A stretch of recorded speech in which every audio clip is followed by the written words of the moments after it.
think this is something to do with the law and order noon. At sinasabi ko naman sa mga pulis at military na trabaho kayo at ako ang managot. So ito na nga, for all of the whatever happened in the past, ako na yung nag-front sa ating law enforcement pati military.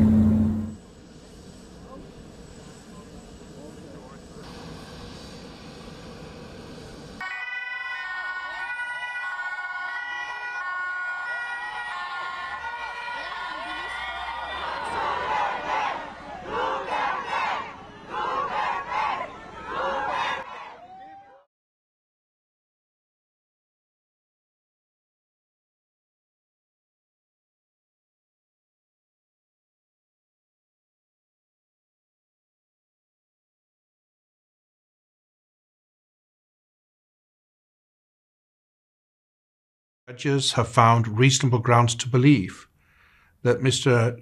Duterte has committed the crime of murder as the founder, as the head of the so-called Davao death squad, as the mayor of Davao City, and then later as the president of the Philippines between 2011 and 2019. It's important to underline, as we now start a new stage of proceedings, that Mr. Duterte is presumed innocent.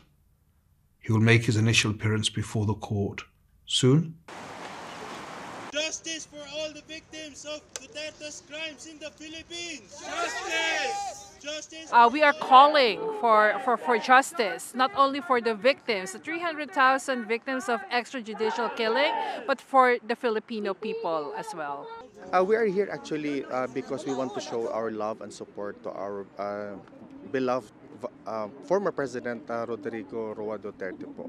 That's basically the gist bakit nandito kami ngayon.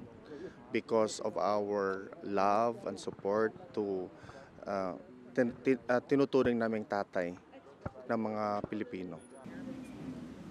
There is no legal basis at all to turn over or to endorse.